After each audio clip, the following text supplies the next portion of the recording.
السلام علیکم ورحمۃ اللہ وبرکاتہ نحمدہ ونصلی علی رسولہ الکریم اما بعد اعوذ باللہ من الشیطان الرجیم وقال اللہ تعالی وقدمنا الی ما عملوا من عمل فجعلناه هباء منثورا رب اشرح لي صدری ویسر لی امری واحلل عقدۃ من لسانی یفقهوا قولی سبحانک لا علم لنا الا ما علمتنا انک انت العلیم الحکیم اللہم ارنا الحق حقا وارزقنا اتباعہ وارنا الباطل باطلا وارزقنا اجتنابہ آمین یا رب العالمین۔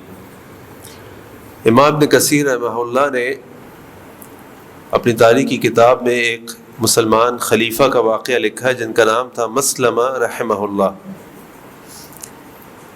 ان کے زمانے میں مسلمانوں نے رومیوں کے خلاف جہاد کیا اور ایک شہر تک جا پہنچے۔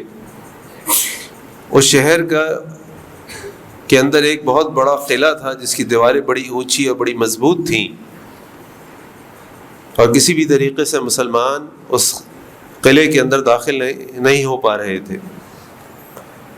ایک رات ایک سپاہی مسلمہ رحمہ اللہ کے پاس آیا اور اس نے آ کے کہا کہ میں نے کوشش کر کے اس قلعے کے اندر ایک سوراخ کر لیا ہے، لیکن وہ سوراخ اتنا پتلا ہے کہ کوئی بہت ہی پتلا دبلا سا شخص ہی اس کے اندر جا سکتا ہے۔ اگر کوئی شخص ہمت کرے اور اندر چلا جائے اور جا کے قلعے کے دروازے کھول دے تو ہم قلعے کے اندر داخل ہو کے فتح حاصل کر لیں گے۔ مسلمہ نے اعلان کیا کہ کوئی سپاہی ایسا ہے جو یہ کام کر لے، اور ایک سپاہی اس چھوٹے سے سوراخ کے اندر سے اندر چلا گیا، اس اندر جا کے قلعے کے دروازے کھولے اور مسلمان قلعے میں داخل ہو گئے اور قلعے کو فتح کر لیا۔ مسلمانوں کو فتح ہو گئی۔ مسلمہ رحمہ اللہ بھی خوشی سے انہوں نے اعلان کیا کہ کون ہے وہ سپاہی، ہم اس کو دیکھنا چاہتے ہیں، ملنا چاہتے ہیں، انعام دینا چاہتے ہیں۔ کوئی ان کے پاس نہیں آیا۔ اگلے دن انہوں نے پھر اعلان کیا، پھر کوئی ان کے پاس نہیں آیا۔ تیسرے دن پھر اعلان کیا، پھر کوئی ان کے پاس نہیں آیا۔ چوتھے دن ان کے پاس ایک شخص آیا جس نے اپنے چہرے کو چادر سے ڈھانپ رکھا تھا، اور اس نے آ کے مسلمہ سے کہا کہ مسلمہ مجھے خبر ہے کہ وہ شخص کون ہے۔ اس نے کہا بتاؤ وہ شخص کون ہے، میں جاننا چاہتا ہوں۔ اس نے کہا کہ اس نے 3 شرطیں رکھی ہیں، اگر آپ وہ تینوں شرطیں مان لیں گے تو پھر میں آپ کو اس کی خبر دے دوں گا۔ پہلی شرط یہ ہے کہ آپ اس کو کوئی انعام نہیں دیں گے۔ دوسری شرط یہ ہے کہ آپ اسے اس کا نام نہیں پوچھیں گے، اور تیسری شرط یہ ہے کہ آپ جب اس سے مل لیں گے تو دوبارہ اس کو اپنے پاس نہیں بلائیں گے۔ مسلمہ نے کہا ٹھیک ہے، مجھے تینوں شرطیں منظور ہیں، میں اس شخص سے ملنا چاہتا ہوں جس نے مسلمانوں کے لیے ایسا کام کیا کہ ہمیں فتح مل گئی۔ اس شخص نے اپنے چہرے سے چادر اٹھائی، کہا کہ میں ہی وہ شخص ہوں، اور پھر پلٹ کے وہاں سے چلا گیا۔ مسلمہ رحمہ اللہ کے بارے میں آتا ہے کہ وہ اللہ سے دعا کرتے تھے کہ اے اللہ قیامت والے دن مجھے اس شخص کے ساتھ اٹھانا۔ آج ہم کوئی نیکی کا کام کرتے ہیں تو نیکی کا کام کرنے سے پہلے خوب بڑے بڑے اعلان کرتے ہیں کہ نیکی کا کام کرتے وقت لوگوں کے سامنے اس کی منظر کشی کرتے ہیں، اور پھر وہ کام کرنے کے بعد پھر دوبارہ لوگوں کے سامنے اس کام کو رکھتے ہیں تاکہ لوگ اس کی تعریف کرتے رہیں۔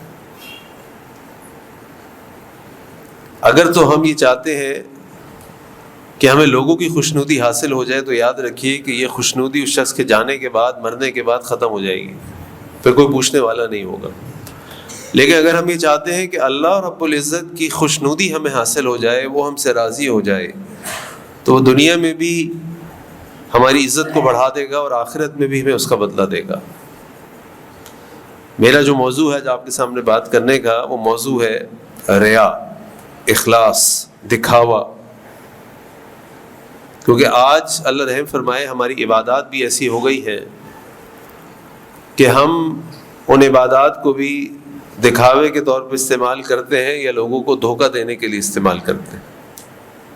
پہلے زمانے میں لوگ نیکی کرتے تھے، چھپا لیتے تھے، آج نیکی کرتے ہیں، سب کو بتاتے ہیں۔ جبکہ اس نیکی کو چھپا لینا اللہ رب العزت کو اتنا پسند ہے کہ اللہ کے نبی صلی اللہ علیہ وسلم فرمایا کہ قیامت والے دن جب شدید گرمی ہوگی، وہ دن 50,000 سال کا ہوگا، سورج ہمارے سروں پر ہوگا، اس دن کہیں سایہ نہیں ہوگا سوائے اللہ کے عرش کے سائے کے۔ تو وہ افراد جو اللہ تعالیٰ کے عرش کے سائے کے نیچے کھڑے ہوں گے، ان میں سے ایک شخص وہ ہوگا کہ جب اپنے سیدھے ہاتھ سے صدقہ کرتا تھا تو اس کے الٹے ہاتھ کو پتہ نہیں چلتا تھا۔ ایسا ہو سکتا ہے کہ آپ سیدھے ہاتھ کو استعمال کریں، الٹے ہاتھ کو پتہ نہ چلے؟ چچا عبدالرشید، ایسا ہو سکتا ہے؟ کدھر ہے چچا؟ یہ بیٹھے۔ چچا ایسا ہو سکتا ہے کہ آپ اس ہاتھ کو استعمال کریں، اس کو پتہ نہ چلے؟ ہو سکتا ہے؟ نہیں ہو سکتا۔ تو اس کا معنی کیا ہے؟ اس کا مطلب کیا ہے؟ اس کا مطلب یہ ہے کہ کسی کو پتہ نہ چلے، انسان کا جو قریب ترین رازدار ہے اس کو بھی پتہ نہ چلے، اور وہ نیکی صرف اس کے اور اللہ کے درمیان میں اور کسی کے پاس نہ ہو۔ اگر یہ نیکیاں لوگوں کو دکھانے کے لیے کی جائیں تو یہ عبادت نہیں، دھوکہ ہے، اور اس کا کوئی اجر نہ دنیا میں ملے گا نہ آخرت میں ملے گا۔ اس لیے علماء نے لکھا کہ ریا کی کئی قسم کی کئی اقسام ہیں، بہت ساری، کچھ علماء نے بہت تفصیل سے لکھی، کچھ نے مختصراً لکھی۔ میں آپ کے سامنے اس کی 3 اقسام بیان کرتا ہوں۔ ایک ہوتی ہے الریا بالبدن، کہ اپنے جسم کے ذریعے انسان دکھاوا کرتا ہے، ریا کرتا ہے۔ وہ کیسے کرتا ہے کہ کبھی کبھار اس طرح کمزور ہو کے چل رہا ہوتا ہے جیسے وہ بڑا متقی پرہیزگار آدمی ہے، صوفی آدمی ہے۔ حضرت عمر بن خطاب رضی اللہ عنہ نے شخص کو دیکھا کہ وہ بڑا جھک جھک کے چل رہا تھا، اس سے کہا یہ کیا ہے؟ انہوں نے کہا کہ یہ کرنے کی ضرورت نہیں ہے، تقویٰ یہاں پر ہے۔ تقویٰ تمہارے جسم کے جھکاؤ میں نہیں ہے، تقویٰ دل کے اندر ہوتا ہے۔ تو اسی طرح کچھ ایسے لباس پہن لینا، کچھ ایسا رنگ ڈھنگ اختیار کر لینا کہ لگے کہ بھائی یہ بڑا نیک آدمی ہے، بڑا پہنچا ہوا آدمی ہے، دنیاوی اعتبار سے یا دین کے اعتبار سے؟ دنیاوی اعتبار سے بھی تو ہوتا ہے نا، جعلی برانڈڈ گھڑیاں پہنتے ہم دکھانے کے لیے کہ ہم نے رولیکس پہنی ہوئے ہیں۔ کس کو دکھا رہے؟ لوگوں کو خوش کرنا چاہتے ہیں۔ تو ایک ہوتی ہے الریا بالبدن، پھر ایک ہوتی ہے الریا بالقول، کہ جناب لوگوں کے سامنے بات کر رہے ہیں، بڑی گہری اصطلاح استعمال کر رہے ہیں، بڑے بڑے دعوے کر رہے ہیں، میں آپ کو بتاتا ہوں یہ کیا ہوتا ہے، میں آپ کو بتاتا ہوں یہ کیا ہوتا ہے۔ کوئی آپ کو نہیں بتائے گا، میں بتاؤں گا آپ کو۔ کئی لوگ کئی اسپیکرز کے بارے میں پوچھتے ہیں کہ بھائی ان کے بارے میں آپ کا کیا خیال ہے؟ میں نے کہا بھائی ہر آدمی اچھا ہے جب تک کہ وہ یہ نہ کہے کہ میں آپ کو وہ بات بتاتا ہوں جو کسی نے نہیں بتائی۔ کوئی نہیں بتائے گا آپ کو، میں بتاؤں گا۔ بھائی کوئی کیوں نہیں بتائے گا اور آپ کیوں بتائیں گے؟ تو یہ دعوے کرنے والے، اس طرح کی باتیں کرنے والے، ثقیل اصطلاح استعمال کرنے والے، دینی حلقوں میں کتابوں کے نام لینے والے، ضرورت نہیں ہے وہاں بھی ہر چیز میں اپنا خیال ظاہر کرنے والے، میں یہ سمجھتا ہوں، میرا یہ خیال ہے، مجھے پتہ ہے۔ صحابہ کرام کا تو معاملہ یہ تھا، ایک سے سوال کیا جاتا تھا، کہتے ہیں مجھ سے نہیں پوچھو، ان سے پوچھو۔ اس سے سوال کیا جاتا تھا، مجھ سے نہیں پوچھو، ان سے پوچھو، ان کے پاس چلے جاؤ، ان کے پاس چلے جاؤ، ان کے پاس چلے جاؤ۔ کیا وہ جواب نہیں دے سکتے تھے؟ کیا ان کو علم نہیں تھا؟ امام مالک رحمہ اللہ، امام مدینہ، دنیا جانتی تھی امام مالک کو۔ امام مالک کے پاس یمن سے ایک شخص آیا 40 سوال لکھ کر، اور آ کے اس نے سوال کیے تو امام صاحب نے 40 میں سے 36 سوالوں کا جواب یہ دیا، لا ادری، مجھے نہیں معلوم، مجھے نہیں معلوم۔ شخص نے کہا امام صاحب میں بہت دور سے آیا ہوں، بہت دور سے، میں لوگوں کو کیا بتاؤں گا کہ میں امام مالک کے پاس گیا اور امام مالک کہتے ہیں مجھے نہیں معلوم۔ انہوں نے کہا مجھے نہیں معلوم، بتا دو ان کو۔ مالک کہتا ہے قال مالک لا ادری، مالک نے کہا مجھے نہیں معلوم۔ تو خواہ مخواہ لوگوں کے سامنے باتیں کرنا، اپنی علمیت اور اپنی عقل کو جھاڑنا، اس کی کوئی ضرورت نہیں، یہ بھی ایک ریا کی قسم ہے۔ اس کے بعد الریا بالعمل، اور یہی اللہ کے نبی صلی اللہ علیہ وسلم فرمایا نا، من صلی یرائی فقد اشرک، من صام یرائی فقد اشرک، من تصدق یرائی فقد اشرک۔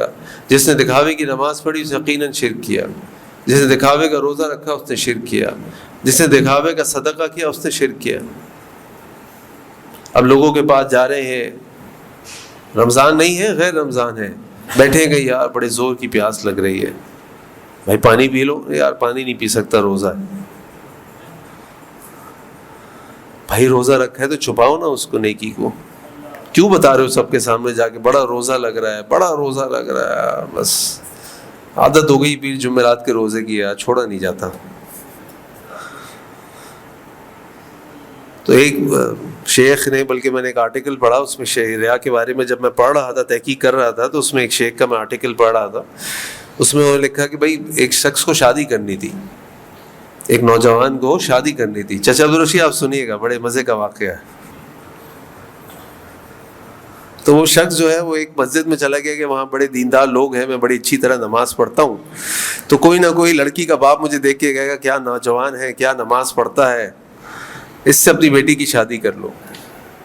تو پھر اس کے کان میں آواز پڑی، وہ دکھاوے کی نماز پڑھ رہا تھا بڑی خشوع خضوع والی، تو اس کی کان میں آواز پڑی، کسی بزرگ نے کہا کہ یار ماشاءاللہ کیسا نوجوان ہے، کتنی خوبصورت نماز پڑھ رہا ہے۔ تو سلام پھیر کے اس نے کہا میرا روزہ بھی ہے۔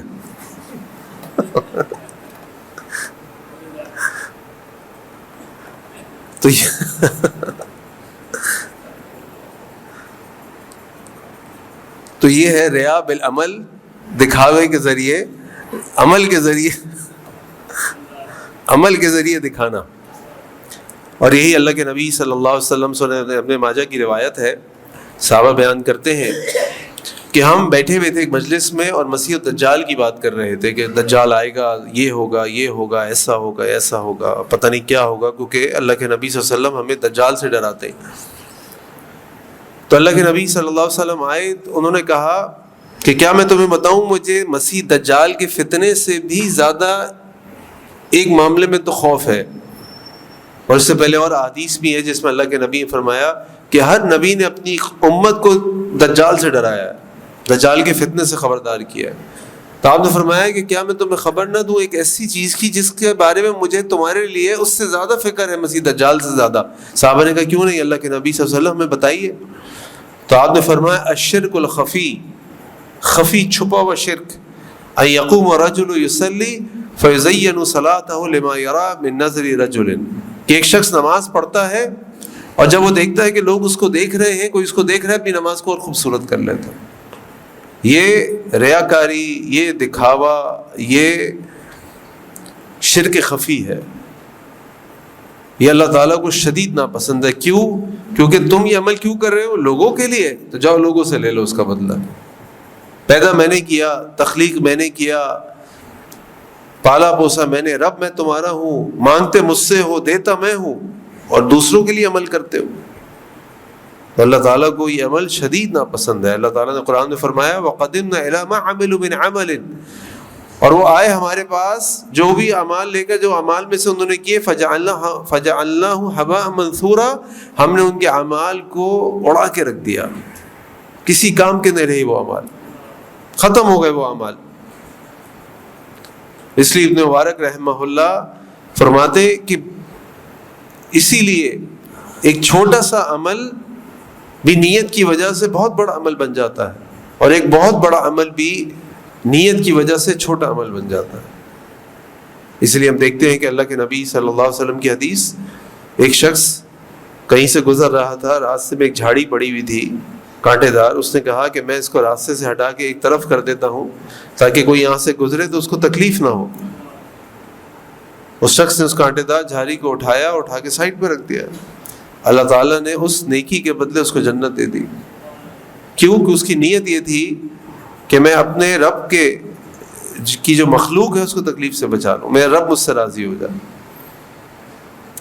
تو کوئی چھوٹا سا عمل بھی نیت کی وجہ سے بہت بڑا بن جاتا ہے، اور کوئی بہت بڑا عمل بھی نیت کی وجہ سے بہت چھوٹا سا بن جاتا ہے اللہ کے ہاں، کیونکہ ہم جانتے ہیں کہ کسی بھی عمل کی قبولیت کے لیے دو شرائط ہیں۔ نمبر ایک، وہ عمل سنت کے مطابق ہو، شریعت کے مطابق ہو، اپنی طرف سے نہ ہو، اور نمبر دو، اس کے اندر اخلاص ہو، وہ اللہ کے لیے ہو، یعنی اللہ کی توحید کسی کے پاس ہوگی تو اخلاص اس کے پاس ہوگا۔ وہ عمل اگر اخلاص سے خالی ہوگا تو کسی کام کا نہیں ہے، اگر کوئی عمل سنت کے مطابق نہیں ہوگا تو وہ بھی کسی کام کا نہیں ہے۔ دونوں شرائط ضروری ہیں کسی بھی عمل کی قبولیت کے لیے۔ اسی لیے اللہ کے نبی صلی اللہ علیہ وسلم نے فرمایا ان اللہ لا ينظر الى صورکم واعمالکم، اللہ تعالیٰ تمہارے چہروں کو اور تمہارے مال کو نہیں دیکھتا، ولکن ينظر الى قلوبکم واعمالکم، اللہ تعالیٰ تمہارے دلوں کو اور تمہارے اعمال کو دیکھتا ہے۔ چہروں پہ بڑی بڑی داڑیاں سجا لو، ٹوپیاں پہن لو، قمیص شلوار پہن لو، جبے پہن لو، اللہ اس کو نہیں دیکھ رہا۔ خوب مال خرچ کرو اللہ کے لیے، اللہ اس کو نہیں دیکھ رہا۔ اللہ تو یہ دیکھ رہا ہے کہ دل کے اندر کیا ہے۔ اللہ اس کو دیکھ رہا ہے کہ جو اعمال تم کر رہے ہو یہ اخلاص و سنت کے مطابق ہے کہ نہیں۔ اگر یہ اس کے مطابق نہیں ہوں گے تو اللہ کے یہاں کسی کام کے نہیں ہیں۔ اب سوال ہی پیدا ہوتا ہے کہ پھر یہ اعمال کیسے اچھے کیے جائیں، اخلاص کیسے پیدا کیا جائے، ریاکاری سے کیسے بچا جائے؟ تو اس کے لیے 4 چیزیں میں آپ کو بتاتا ہوں۔ سب سے پہلی چیز ہمیشہ یاد رکھیں کہ اللہ دیکھ رہا ہے۔ حدیث جبریل ہم نے پڑھی ہے، حدیث جبریل میں جب جبریل علیہ السلام نے اللہ کے نبی صلی اللہ علیہ وسلم سوال کیا کہ اخبرنی عن الاحسان، مجھے احسان کے بارے میں بتائیے، احسان کیا ہوتا ہے؟ تو اللہ کے نبی صلی اللہ علیہ وسلم نے فرمایا کہ تم جب کوئی بھی عمل کرو تو یاد رکھو کہ تم اللہ کو دیکھ رہے ہو۔ اگر تم ایسا گمان نہیں کر سکتے تو یاد رکھو اللہ تمہیں دیکھ رہا ہے، کیونکہ اللہ تو ہمیں دیکھ رہا ہے۔ اور اللہ خالی ہمیں نہیں دیکھ رہا، ہمارے دلوں کے اندر جو خیالات ہیں، انہ علیم بذات الصدور، وہ ہمارے دلوں کے رازوں کو بھی جانتا ہے۔ اسی طرح نمبر 2، ریاکاری کے گناہ کی شدت کو سمجھیں۔ یہ اتنا بڑا گناہ ہے، اتنا بڑا گناہ ہے کہ بڑے بڑے اعمال کرنے والے بھی اللہ تعالیٰ ان کو بھی جہنم میں ڈال دے گا۔ اگر میں آپ سے پوچھوں اسلام کے اندر جو سب سے بڑے بڑے اعمال ہیں جن میں جنت کے سب سے زیادہ چانسز ہیں تو وہ کیا ہیں؟ کوئی بتائے گا؟ کون سے ایسے اعمال ہیں جو کرنے سے، بڑے بڑے اعمال جن کو کہتے ہیں بڑے بڑے اعمال، وہ کرنے سے جنت ملے گی؟ جی، لا الہ الا اللہ، اور عالم بن جانا،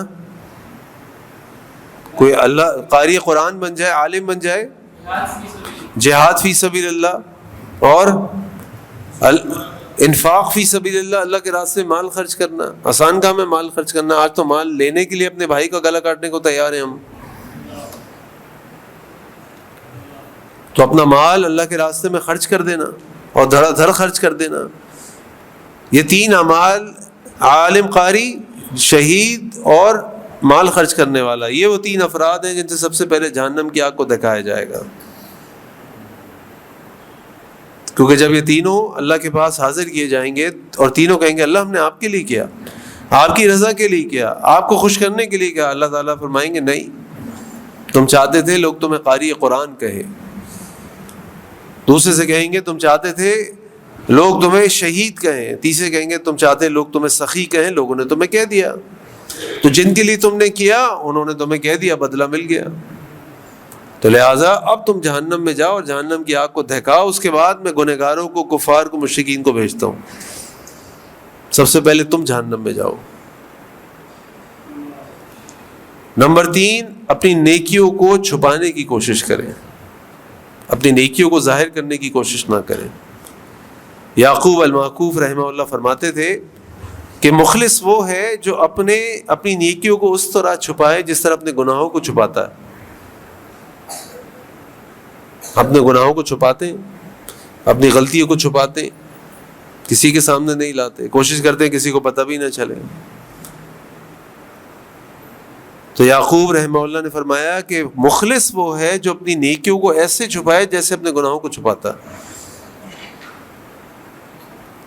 چوتھی شرط یا چوتھا طریقہ یہ ہے کہ یاد کر اس بات کی کوشش کریں کہ آپ کا باطن آپ کے ظاہر سے اچھا ہو۔ جتنے اعمال آپ لوگوں کے سامنے کرتے ہیں اس سے زیادہ اعمال آپ اکیلے میں کرنے والے ہو۔ اسی لیے تہجد کی نماز اللہ کو پسند ہے، اسی لیے نفل نماز گھروں میں پڑھنا زیادہ افضل ہے۔ اگر مسجد میں نماز پڑھتے ہیں تو گھر میں پڑھتے ہیں، نوافل نہیں پڑھتے۔ کتنا قرآن روز پڑھتے ہیں، کتنے نوافل روز پڑھتے ہیں، کتنے روزے نفلی آپ رکھتے ہیں، کتنے صدقات آپ کرتے ہیں۔ ہمارا باطن ہمارے ظاہر سے اچھا ہونا چاہیے، ہمارے چھپے ہوئے اعمال ہمارے لوگوں کے سامنے کیم اعمال سے بہتر ہونے چاہیے، کیونکہ یاد رکھیں انما الاعمال بالنیات، اعمال کا دار و مدار نیت پر ہے۔ اور اسی طرح اللہ تعالیٰ سے دعا کریں جو اللہ کے نبی صلی اللہ علیہ وسلم نے ہمیں سکھائی بھی، اللہم طہر قلبی من النفاق، اے اللہ میرے دل کو نفاق سے پاک کر دے، وعملی من الریا، اور میرے عمل کو ریا سے پاک کر دیں، ولسانی من الکذب، اور میری زبان کو جھوٹ سے پاک کر دیں، وعینی من الخیانہ، اور میری آنکھوں کو خیانت سے پاک کر دیں، فإنک تعلم خائنۃ الأعین وما تخفی الصدور، کیونکہ آپ جانتے ہیں آنکھوں کی خیانت کو، اور آپ سے کوئی چیز نہیں چھپی ہو سکتی، کوئی راز، کوئی دلوں کی باتیں چھپ نہیں سکتی۔ حضرت علی بن ابی طالب فرماتے ہیں کہ ریاکاری کی 3 علامات ہیں۔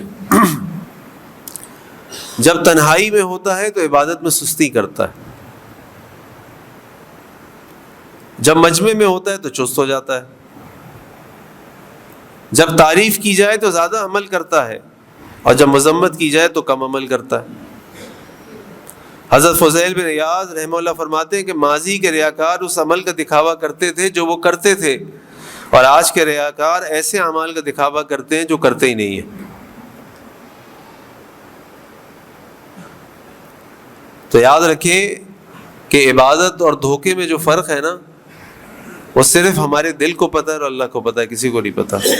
تو لہٰذا کبھی کسی کے دل کا فیصلہ بھی نہ کیجیے گا آپ کہ مجھے معلوم ہے دکھاوے کی پڑ رہا ہے، نہیں، ہمیں نہیں معلوم، ہمیں نہیں معلوم۔ یہ اتنی باریک لائن ہے کہ بعض اوقات انسان خود دھوکہ کھا جاتا ہے کہ میں اللہ کے لیے کر رہا ہوں، لوگوں کے لیے کر رہا ہوں۔ اس لیے سلف صالحین کے بارے میں آتا ہے، میرے ذہن سے نام نکلا، میرے ایک استاد نے مجھے بتایا تھا ان کے بارے میں کہ انہوں نے کوئی دین کی کسی موضوع پہ کتاب لکھی، کوئی بہت ہی زیادہ جلدوں کے اوپر، اور اپنے انتقال سے پہلے اس کو ضائع کر دیا کہ لوگوں کو پتہ نہ چلے کہ میں نے یہ کتاب لکھی ہے، میں نے یہ کام کیا۔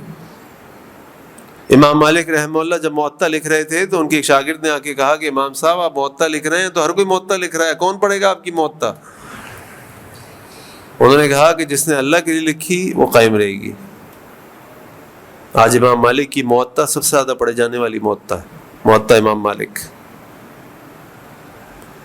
تو ہمارا دل بار بار ہمیں اس طرف لے کے جائے گا کہ شاید لوگ میری تعریف کریں، شاید لوگ مجھ سے خوش ہو جائیں، شاید لوگ میرے تزکیہ میری بات کریں کہ بڑا نیک آدمی ہے۔ دل چاہے گا ہمارا، کیونکہ شیطان چاہتا بھی یہی۔ ایک انسان نیکی کرتا ہے، ابن قیم رحمہ اللہ نے لکھا کہ شیطان کی ایک کوالٹی ہے، اور وہ کوالٹی یہ ہے کہ وہ بڑا صابر ہے، صبر کرتا ہے۔ وہ صبر ایسے کرتا ہے کہ ایک انسان ایک نیکی کرتا ہے، کئی سالوں تک اسے چھپا کے رکھتا ہے، پھر ایک دن لوگوں کے سامنے بتایا تھا۔ میں نے ایک زمانے میں اس کی بڑی مدد کی تھی، یہ بیچارہ بہت پریشان تھا، اس کو کچھ پیسے دیے تھے میں نے، اللہ کا شکر ہے آج کام پہ لگ گیا۔ تو شیطان 5 سال کے بعد، 10 سال کے بعد، 20 سال کے بعد آتا ہے اور آ کے اس کو وسوسہ ڈالتا ہے، اور وہ اپنی اس نیکی کو لوگوں کے سامنے بتا کر ضائع کر دیتا۔ تو یاد رکھیں کہ ہم لوگوں کو دھوکہ دے سکتے ہیں، اللہ کو دھوکہ نہیں دے سکتے، اور ہمارے اعمال کا بدلہ اللہ دیں گے، لوگ نہیں دے سکتے۔ اور اس کا علاج صرف ایک ہی چیز ہے کہ اگر ہم اس سورہ فاتحہ کے کلمے کو یاد رکھیں، اس آیت کو یاد رکھیں، ایاک نعبد و ایاک نستعین، اللہ آپ ہی کی عبادت کرتے ہیں، آپ ہی کی عبادت کریں گے، اور یہ عبادت بھی کی مدد بھی آپ سے ہی مانگتے ہیں اور آپ سے ہی مانگیں گے۔ من توکل علیک، اللہ آپ ہی پر توکل کرتے ہیں، کوئی ہماری نہ مدد کرنے پہ قادر ہے نہ اس کو قبول کرنے پہ قادر۔ تو یاد رکھیں ایاک نعبد، ہم اللہ ہی کی عبادت کرتے ہیں، اللہ ہی کی عبادت کریں گے۔